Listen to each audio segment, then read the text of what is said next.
A Nightmare on Elm Street is a 1984 American supernatural slasher film written and directed by Wes Craven and produced by Robert Shea. The film's plot concerns a group of teenagers who are targeted by Krueger, an undead child killer who can murder people through their dreams, as retribution against their parents who burned them alive. What an awesome concept to translate into pinball, and let alone an American cult classic movie series. Manufactured and created by Gottlieb in 1994, they only produced 2,800 of these bad boys, and I was lucky enough to get my hands on one. And as much as this machine is a love-hate by collectors and pinheads across the community, I think they integrated the theme very well. We need to remember, this is 1994 that we're talking about, and as much as some pin wizards don't like this machine, it has quite the cult following with horror collectors, including groups online dedicated to everything about Freddy and ownership clubs. Starting off with the cosmetics, the cabinet art is beautiful in my opinion. Instead of a bland, boring design that you see on some machines, I have to give credit to Gottlieb for the detail that they put in. Freddy's classic glove is scratching the side of the cabinet, while the boiler room can be seen in the backdrop. A little foreshadowing is the boiler room in the machine is actually a huge part of the game's rules and mechanics, but more on that coming soon. The side of the head has a portrait of Freddy himself, holding a pinball and giving an evil smirk, the same pose that can be actually seen on the original Translite. For my machine, I've created a custom Translite using Photoshop that I think fits the theme very well. This wasn't due to the fact that I didn't like the original, I just wanted to get creative and saw some references online from forums I was reading of other Freddy owners and took some inspiration. And let alone my original Translite, well, we're gonna have to talk about that very soon. So you popped in 50 cents and you're ready to take a stab at Freddy, but let me tell you, this isn't an easy machine. Now on some locations, they usually have the settings to normal or easy for the regular consumer or player, but if you set this sucker to hard difficulty, well, it's gonna be hard, and I know I'm just an awesome script writer at this point. So the gameplay on this machine is simple, but yet complex to pull off done correctly. In other words, it's great for the novice, but also the skilled player. Some people, as mentioned earlier in the hobby, complain about this machine, and it's definitely not over its art package, but for the potential lack of gameplay. But I'm here to break down the rules quickly and show you that it's not as simple as it seems. Yes, there isn't much on the playfield itself and it can look very open and barren, but let's explain how this machine operates. Your very first ball, the machine is looking for you to plunge the ball straight into the boiler room. Now, as I mentioned, I had just said this machine isn't easy, but this plunge is designed to hit the boiler room right off the bat. So if you miss this, you're either intentionally going after other rewards or you just might be, not the brightest. The incentive for hitting the boiler room right off the bat not only initiates the first nightmare, which there will be a sequence of 7 you need to survive, but it starts you off with a 2-ball multi-ball. Depending on how you would like to play, there may be some perks for not hitting the boiler room right away. You'll notice at the bottom of the playfield right by the flippers there are 2 states you'll be in as the player. One is awake and the other is being asleep. You will also notice in the back section of the playfield by the boiler room there is also a meter with nice LED lights to symbolize what state you are in, once again whether awake or asleep. Hitting the boiler room instantly qualifies you to fall asleep, progressing right into the nightmare to fight off Freddy. If you don't hit the boiler room, you can naturally enter in a nightmare mode just by time itself. Like the simple concept in real life, if you stay awake too long, you're bound to fall asleep. Actually a really neat feature that Gottlieb programmed into the game itself if you ask me.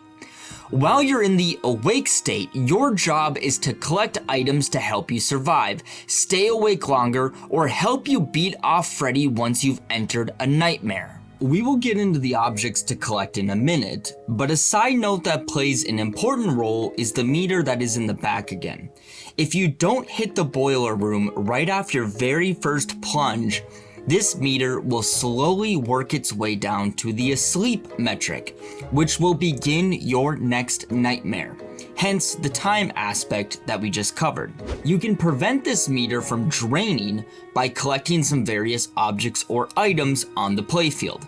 These objects can be found such as coffee, alarm clock, more power, and Krugerrands, if I'm actually saying that one correct. Coffee, once collected, will increment the meter one notch towards the awake state, helping to prevent you from falling asleep. Kind of like what coffee does IRL. It helps you stay awake at that boring 9-to-5 job. If your meter reaches to the fully awake state indicated by the very top light, then you as the player are now fully awake, and the captive ball located in the top right by the boiler room is strobing, and the hidden mode can be qualified by hitting this shot, either from your left flipper or Freddy's glove flipper, which we'll explain how that works in a minute, and it's near impossible to hit, by the way, from this glove flipper. So the hidden mode is only available once the awake meter has been maxed out, as we had just mentioned, so make those coffee shots. If you happen to set the alarm clock prior to entering a nightmare, then 5 seconds before the nightmare is over, which will be indicated by the timer on your DMD screen, the boiler room is qualified to grab Freddy. If you manage to pull off the boiler room shot within the 5 seconds, then the nightmare progresses back into the awake state and you have successfully defeated Freddy in that nightmare. If you acquire more power, your next nightmare you enter will have greater damage with each Freddy shot. In other words, every time you now hit a spot with the Freddy icon, you will do 3 damage to Freddy, indicated by the upper meter versus the standard 2. While in the awake state as well, you may have a chance to gather Krugerrands, indicated by the green inserts on the playfield. Now, what the hell are Krugerrands, you may ask? Good question. This game doesn't indicate half of the damn rules or the features on how to play unless you dig into the manual or dig deep online like I have been doing, but in a sense, it's basically the game's currency or money. If you gather up a certain amount that is indicated by your game-specific settings, you can cash in these Krugerrands for various features and rewards. As the manual describes, 10 to 19 Krugerrands you can cash in for 10 souls, 20 to 29 Krugerrands can cash in for a Krugerrand multi-ball, 30 to 39 you can cash in for a hurry up extra ball, 40 to 49 Krugerrands will automatically award the player an extra ball, and then 50, 70, or 90, once again adjusted by the settings, gives you the Dream Warriors mode. And unfortunately, this isn't Dream Warriors by Dawkins. We all know that this would be so much cooler if it was.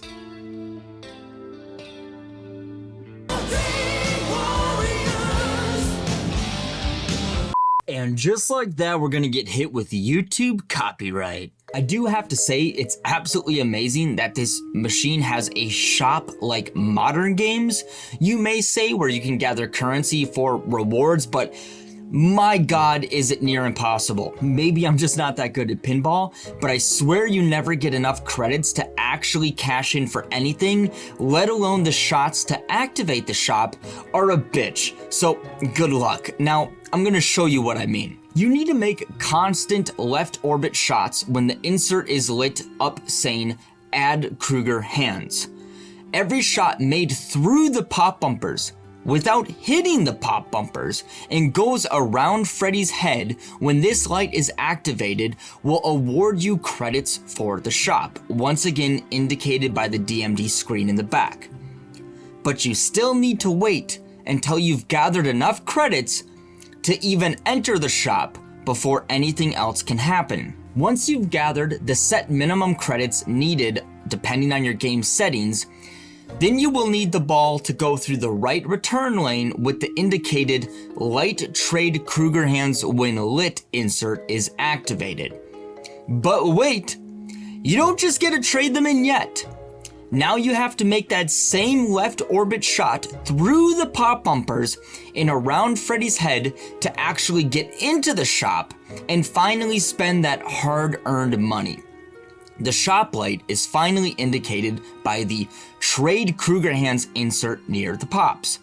If you can successfully make this shot, then the machine will pause and you will be entered into the shop located on the DMD screen to pick your reward or save your points and go back into regular gameplay. If you miss the shot, have fun doing this all over again. It's a joy. But that's pretty much the basics on what you need to know. There's a few more things that we're gonna cover, but we're pretty much wrapping it up here. Each nightmare, the DMD screen will tell you what is needed to defeat Freddy and exactly where you need to shoot or what you need to do on the playfield. Another note to mention is that all odd numbers through the nightmares are an automatic multi-ball. So in this case, 1, 3, 5, and then 7, which is your final, are all the multi-ball. All you need to do is hit the boiler room and you'll be an automatic multi-ball once again. Otherwise, if you avoid the boiler room, you can stay awake and collect items like we've discussed. Before we cover the very last nightmare, let's just quickly cover 2 of the very cool mechanisms that this game has to offer that you don't see. Actually, I guess 3. One is the Freddy head, which you kind of maybe have seen in a similar machine known as Funhouse by Williams. Otherwise, the 2 that I really want to cover is the glove flipper and the claw save, which is between the flippers at the bottom. A very neat feature. The glove flipper can be activated by hitting the captive ball in the top right corner of the playfield, or by the mystery feature. To get the mystery award, you just need to hit the kick-out hole located on the left side below the glove flipper. Once the flipper is activated, it can only be used once the ball has been kicked up on the ramp. Now pressing your left flipper button like normal will activate this awesome Freddy claw into a flipper to bash the ball. You will see that most of these gloves are destroyed on about probably 90% of the Freddy machines out there in the wild. They are made of very cheap plastic, and let's just say they don't hold up very well when it's smacking a heavy metal ball. And before I explain the claw save mechanism, which is super cool, I just wanted to point out a fun little fact between Freddy and Funhouse, which ironically I own both of them. Funhouse by Williams had copyright over their playmatic doll head known as Rudy, who can eat the ball and puke it back out. Gottlieb, in order to get around this copyright so Freddy can also eat the ball, and that was in air quotations by the way, made it so the ball doesn't enter Freddy's mouth like Rudy, but rather goes behind his head and then gets ejected out of his mouth. That slight difference made Gottlieb avoid any copyright issues with Williams on Rudy. Pretty neat and sly if you ask me. Now to achieve the claw save, it's super simple. Located underneath of Freddy's head, more in his neck region, there is a patch of soul targets. Behind them are actually 4 individual targets that all match up with the corresponding word claw located by the flippers. Each target represents a letter, like the C-L-A-W. Once you've hit all 4 and spelled the word claw, there is an additional button on the right side of the cabinet to activate the claw save that you can use to save the ball from draining. Super awesome. With only 2 things left to cover, and one of them being the final nightmare, I'm just gonna say this. Give it a try yourself. I don't want to explain and spoil every little detail of this machine. You need to see if you can find a Freddy on any location in your area or your city and give it a stab yourself.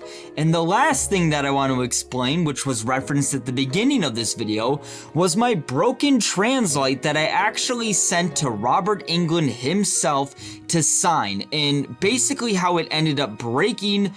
USPS just decided to curb stomp my order. I have no other way to explain it. I paid about like $200 to $250 to acquire Robert's signature and his photograph holding my translite just for it to come back in transportation from the postal service. And like I said, it basically looked like somebody had laid it on a curb and decided to stomp on it because they were having a very bad day, which in return shattered the translite. And at the moment, I have it taped up to the best of my ability, and it's just framed up on the wall with the original flyer for when the Nightmare on Elm Street Pinball came out, and also the photo of Robert Englund. So on my wall, it's kind of like my little tribute piece, and also a really bad reminder that it's super risky to send out collectibles in the mail. I'm not mad at anybody, it's just unfortunate. It was my fault for taking the gamble, but I guess that's just what happens sometimes. Well, that's about it, folks. Have you guys tried this machine before? Let me know down below in the comments. It's actually one of the worst rated pinballs of all time. Let me know if it looks like an interesting machine to you, or if you are a Freddy Krueger fan. Otherwise, I will catch you all in the next episode. Thank you.